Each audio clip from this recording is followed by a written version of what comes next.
김정재 국민의힘 의원, 백혜련 더불어민주당 의원 모셨습니다. 두 분 안녕하십니까? 네, 안녕하세요. 오랜만입니다. 아이고, 추석은 잘 보내셨어요? 저희 지역은 이번에 태풍 피해 때문에요. 그러니까요. 추석이 아주 좀 우울했습니다. 그래서 지금 피해 복구에 모든 분들이 지금 하나 돼서 지금 복구하고 있는 중이고요. 또 이 전국에 계신 우리 모든 국민들 또 많은 봉사활동 해주실 여력이 있으신 분들은 포항으로 와셔서 좀 더 많이 도와주셨으면 합니다. 그러니까요. 예. 지역에 지금 태풍 피해가 커가지고 네. 하루빨리 복구가 됐으면 좋겠습니다. 박 의원님은 추석 어떻게 보내셨어요? 저는 오랜만에 진짜 가족들과 함께 또 못 보던 친지분들 이렇게 만나 뵙고요. 지역구도 좀 돌아보고 코로나 없이 어떻게 보면 가족들과 함께 모든 사람들이 함께 즐길 수 있는 추석이어서요. 이번에 좀 만끽한 것 같아요. 그래서 오늘 나오는 게 참 어렵더라고요. 네, 어려우셨을 것 같아요. 월요병이 아니라 화요병이 있는 그런 연휴 이제 다음 날입니다.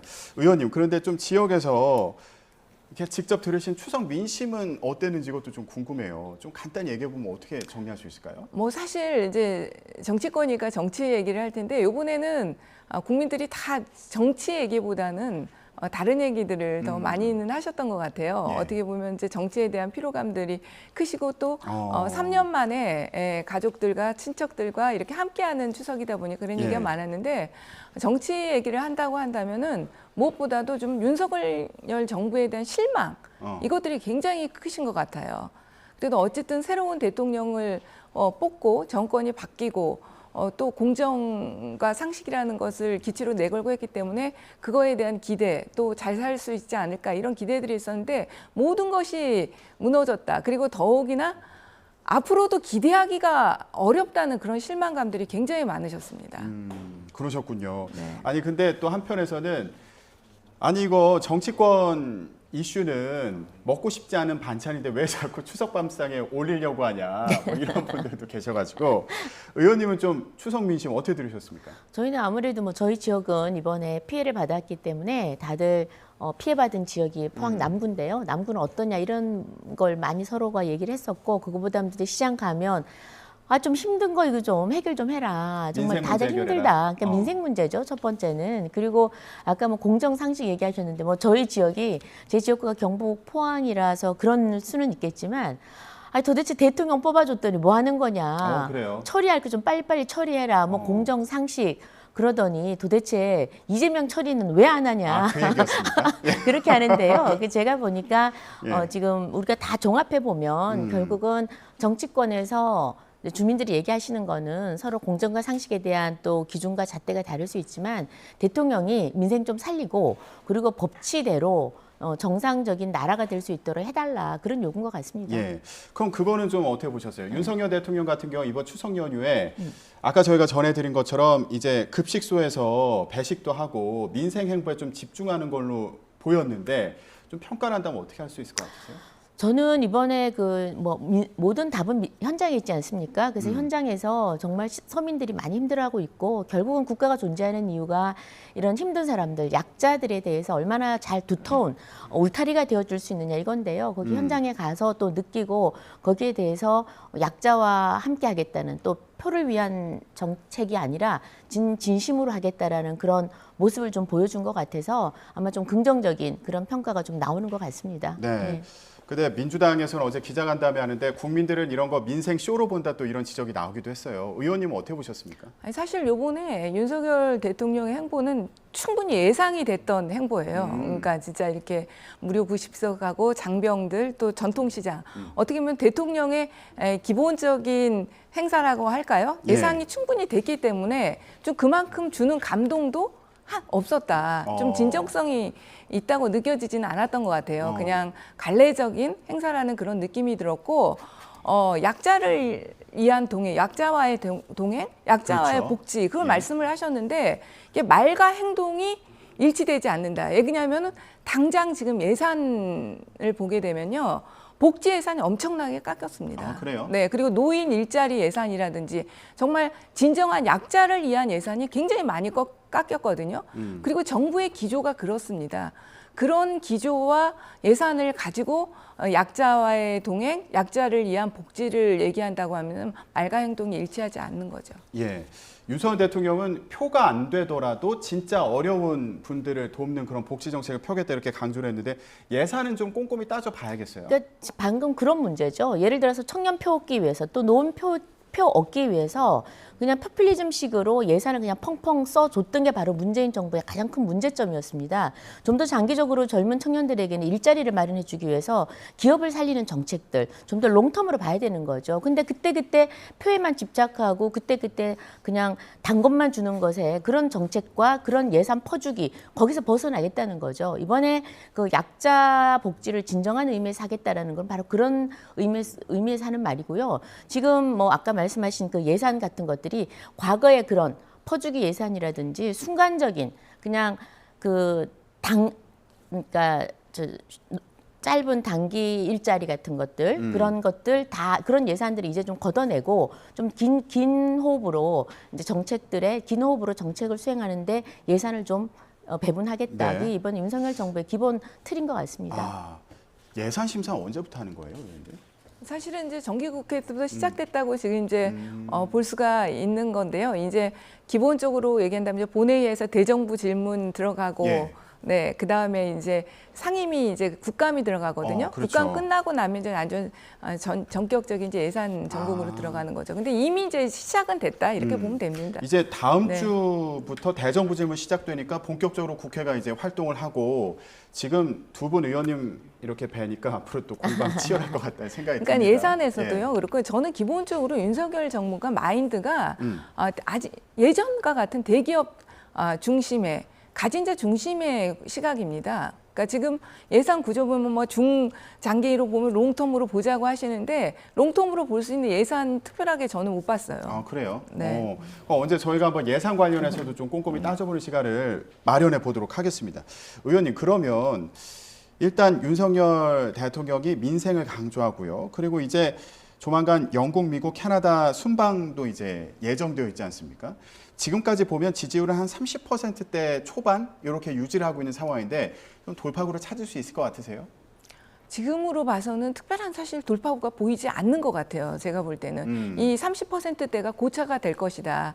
그때 제가 20%대에서 30% 올라간 건 기술적 반등이라는 표현을 했는데요. 지금 그냥 그 국면인 거예요. 너무 떨어졌었기 때문에 30%대로 올라가는 거 실제로 국민들이 원했던 것, 정말로 이 지지율이 떨어졌던 것의 가장 근본적인 이유 중에 하나를 인사 참사를 들었거든요. 그런데 결국 인사 문제를 해결하는 방식이 정말로 국민들이 원했던 그리고 그런 전면적인 쇄신 같은 건 전혀 없었지 않습니까? 그냥 행정관들 주로 대통령실의 행정관들 거의 이렇게 자르는 수준의 그런 인사 쇄신밖에 없었고 근본적인 그런 인사 참사에 대한 대책은 없었기 때문에 이렇게 이 지지율이 또 오르기는 좀 어려운 측면이 있다고 네. 보여요. 예, 지금 특별한 돌파구는 보이지 않는다. 윤석열 대통령 일단은 약자 동행, 약자 복지를 강조하고 있는 상황인데 이것만으로는 좀 이 30%대 지지율을 극복하기가 쉬워 보이지 않는다. 예, 이렇게도 볼 수 있을 것 같아요. 당연하죠. 지지율이라는 것은 뭐 약자와의 동행을 한다고 해서 올라가고 저는 그런 건 아니라고 봅니다.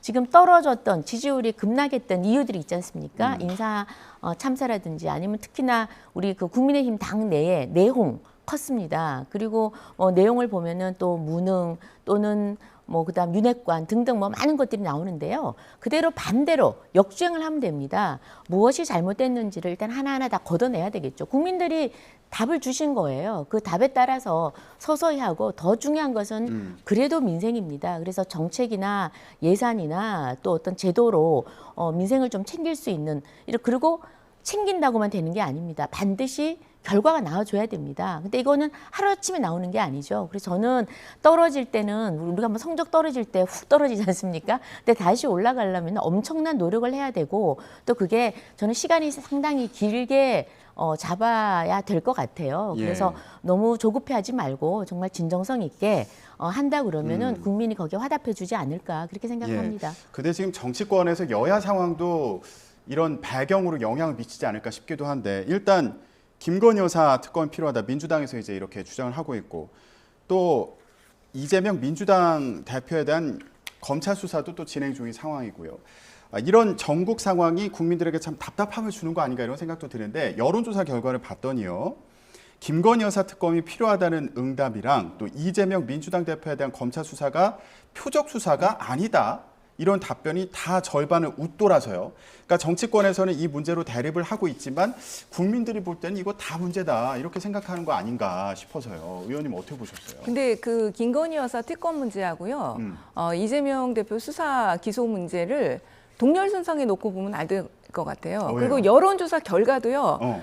완전히 다르거든요. 그 보면은 여론조사 결과가 두 개가 뭐 가반이 넘기 때문에 거의 비슷하다 이렇게 얘기를 하는데 절대 그렇게 보면 안 됩니다. 사실 김건희 여사 특검 문제는요 보면요 특검 해야 된다와 안 해야 된다 그 수치가 30% 제가 기억하기로는 30%가 넘습니다. 차이가? 네, 차이가 30%가 넘고요. 예. 이재명 대표 문제는 10%가 채 안 됩니다.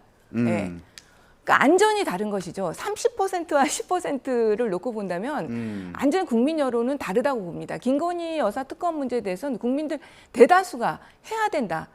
그리고 지금 그 김건희 여사의 무혐의 처분한 거에 대해서는 불공정하다. 이것이 국민들의 정서인 거예요. 예. 그리고 이재명 대표의 수사와 기소 문제에 대해서는 그 가반이 넘는다고 하지만 또 40%가 넘는 국민들이 정치 보복이다. 표적 수사다 이런 인식인 겁니다. 그러니까 안전이 다른 것이죠. 그러니까 지금 차이를 보면은 도이치모터스 주가 조작 의혹 또 허위 경력 의혹 관련해서 김건희 여사 관련 특검이 필요한가라는 묻는 질문에 대해서 필요하다와 필요하지 않다 이제 차이가 한 30%포인트 정도 나는 그런 상황을 지적을 해주셨고 또 반면에 이재명 민주당 대표 수사가 적절한가라고 묻는 이 질문에는 표적 수사 아니다, 표적 수사다. 이 차이가 한 9%포인트 정도 나는 요 상황을 지적을 해주셨어요. 의원님 같은 경우 좀 어떻게 보셨어요? 지금 쌍특검 하자. 민주당에서 이런 얘기도 하잖아요. 김건희 여사 특검이랑 이제 뭐 이재명 대표도 의혹 관련해서 그러면 두 개 다 특검 같이 하자 이런 얘기도 있는데 어떻게 보세요? 그러니까 이재명 대표의 지금 범죄 수사를 하자는 겁니다. 그러니까 범죄자 혐의를 받고 있는 범죄 수사를 하자는 걸 지금 정치 선동으로 지금 막아서 물타기를 하려는 그 물귀신 작전으로 지금 들어가는 것 같은데요. 지금 뭐 국민들께서는 여론이 뭐 몇십 프로, 5%, 10%, 30%, 저는 그건 사실 의미 없다고 봅니다. 그러니까 분명한 것은 지금 이재명 그 대표는 수사를 받을지 누구나 다 알고 있었어요. 누구나 다 삼척 동자도 다 예견하고 있었던 겁니다. 사법 리스크에 대해서는 이미 알고 있었고요. 이분이 당대표 대통령 선거할 때 정과 뭐 사범이다 이런 거 했을 때 국민들이 분노했었는데도 아무튼 대통령 선거 완주를 했습니다. 그 이후에 지금 또 본인이 어떤 수사를 받을지 다 알고 있는 거예요. 그래서 이번에는 그 대선 기간 중에 있었던 허위 사실 공표로 선거법으로 지금 혐의로 지금 이번에 기소가 된 겁니다. 이거 수사 받을 거 다 알고 있었습니다. 그리고 이걸 막기 위해서 뭘 했습니까? 당대표 나오지 않았습니까? 국회의원 선거부터 일단 나왔죠. 그다음에 또 당대표 나오지 않았습니까? 그다음에 기소가 돼도 지금 민주당의 당원이 기소가 되면은 더 이상 당원 활동을 못하게 직무를 정지하게 돼 있는데 이것도 또 바꿨습니다. 계속 방탄으로 지금 조끼를 한 겹, 두 겹, 세 겹 입습니다. 그리고 뭐 이런 식으로 계속 하는데 그럼에도 불구하고 이런 방탄 조끼를 아무리 겹겹이 입어도 그 법이라는 누구에게나 공정하게 잣대를 공정하게 적용돼야 되는 법을 뚫을 수 없는 겁니다. 그냥 방탄 조끼를 겹겹이 입어도 그냥 법이 통과되는 거예요. 정당한 법이라면은 그 방탄 조끼를 전 뚫어야 된다 생각하거든요. 그게 이번에 범죄 수사를 하는 겁니다. 그러니까 여기에 대해서 정치 선동을 하면서 갑자기 김건희 뭐 특별법을 들고 나왔는데 어찌되든 김건희 특별법 이 도이치모터의 수사 같은 경우에는 문재인 정권 하에서 친문재인 검사들이 2년 동안 특수부 그리고 금감원이 모두 다 동원돼서 2년 이상 다 수사를 한 겁니다. 그래서 기소를 못 시킨 거죠. 문재인 정권 하에서도 기소를 시킬 수 없을 만큼 문제가 없던 거를 지금 갑자기 특검을 하자고 들고 나오는 거는 이거는 뭐 정치 물타기를 하는 거죠. 네. 정치 물타기다, 정치 네. 선동이다 이렇게 또 말씀하셔가지고요. 아니 진짜 범죄 수사를 해야 됩니다. 그러니까 범죄 수사를 저희 막자는 게 전혀 아니고 해야 되는데 공정하게 똑같이 돼야죠. 사실 김건희 여사에 대한 문제 제기도 대선에서 너무 많이 됐고 도이치모터스 주가 조작 같은 경우는 지금 속속들이 여러 가지 사실들이 밝혀지고 있습니다. 실제로 김건희 여사가 정말 도이치 모터스 주가 조작과 관련해서 무관하다고 할 수 있는가? 객관적인 여러 가지 증거들이 비추어서 그것을 상식적으로 받아들이기가 굉장히 어려운 상황입니다. 그럼에도 불구하고 지금 계속 수사는 되지 않고 있고 무혐의할 거다. 이런 이제 보도들이 계속 되고 있는 상황 아닙니까? 거기에다가 지금 그 논문 문제 같은 경우도 상식적으로 진짜 그 표절 프로그램만 돌려봐도요, 딱 나오는 수치고 그런데 그런 부분들에 대해서 결국은 국민대에서도 면죄부를 주는 이런 상황. 이런 것들을 도저히 상식적으로 받아들이기가 어려운 부분이고요. 장영하 변호사 같은 경우도 지금 그 주범은 기소가 됐지 않습니까? 그러니까 조폭 연루설 잘못됐다. 구속까지 되고 기소까지 된 상황이에요. 이재명 대표에 대한 네. 조폭 연루설. 그런데 어떻게 그 변호사는 무혐의인 거거든요. 그러니까 이런 것들이 상식적으로 도저히 받아들일 수 없다는 부분에 대한 문제 제기고 국민들께서도 그러니까 정치 보복이다 이렇게 받아들이는 거죠. 네. 지금 민주당에서는 수사의 공정성에 대해서도 이제 문제 제기를 계속 하고 있는 상황인데 지금 또 눈여겨 봐야 되는 부분이요. 그러니까 이재명 대표가 일단 허위사실 공표 혐의로 기소가 됐잖아요. 이게 벌금이 100만 원 이상 나오게 될 경우에 어떻게 될 것이냐 이것도 관심이었는데 최근에 나온 얘기는 이거 100만 원 이상 벌금형 나오면 의원직 유지가 안 된다고 하고 그리고 대선에서 선거 자금을 보전받은 것도 반환해야 한다. 이 얘기들이 나와서 지금 민주당으로서는 굉장히 사활을 걸고 싸워야 되는 상황 아니냐 이렇게 보이거든요. 근데 제가 볼 때는 저도 저번에 우리가 그 얘기를 했을 때 그러니까요. 당의 선거로 인한 것이기 때문에 의원직은 유지된다 이렇게 네, 이게 얘기가 대선 됐다. 관련된 대선. 사건이니까. 그러니까 예. 그렇게 됐다가 요즘 최근에 이런 보도들이 나오는데 그래서 제가 법규를 잘 봐봤어요. 그랬더니 결론적으로는 이게 공직선거법과 국회법에 충돌이 있는 겁니다. 실제로는. 그래서 결론적으로는 헌법재판소에 가서 결국은 법률이 충돌이 있는 상황이기 때문에요.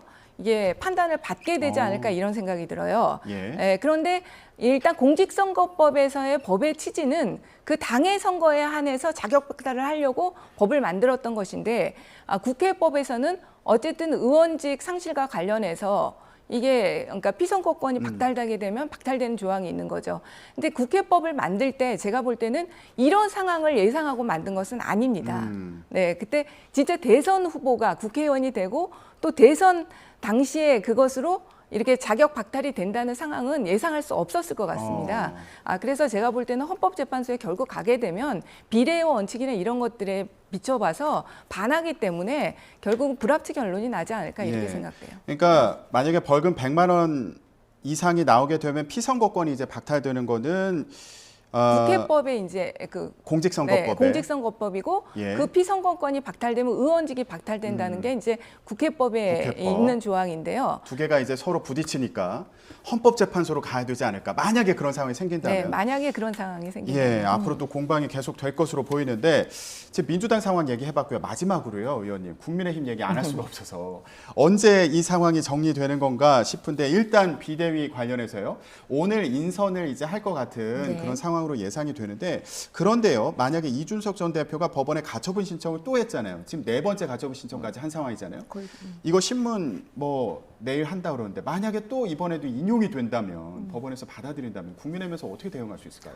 뭐 거의 이준석 대표께서 중독 수준으로 지금 가처분 신청을 하고 당에서 하는 일마다 지금 이렇게 사사건건 다 발목을 잡으려고 합니다. 그러니까 전직 그 우리 국민의힘 당대표 연나할 정도로 의구심이 들고 또 부끄럽기도 해요, 사실은. 근데 어찌됐든 간에 저는 내일은 가처분 신청이 인용된다면 그랬는데 저희는 저 같은 경우에는 인용되지 않을 거라고 봅니다. 왜냐하면 지난번에 그 가처분 신청을 인용했던 이유는 비상 상황이라고 하는 데 대한 당헌이 조금 해석의 여지가 여러 가지로 있다.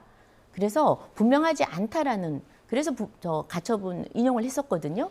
그렇기 때문에 이번에 그 법원이 물론 정치에 과도한 개입을 하는 것은 바람직하지 않습니다만 그럼에도 불구하고 국민의힘은 법원의 결정을 존중해서 이번에 당헌 당규를 바꿨습니다. 굉장히 클리어하게 분명히 이런 상황은 비상 상황이다라고 했습니다. 그래서 그 최고위원 선출직 5명 중에 4명이 그만두는 경우는 비상 상황이다.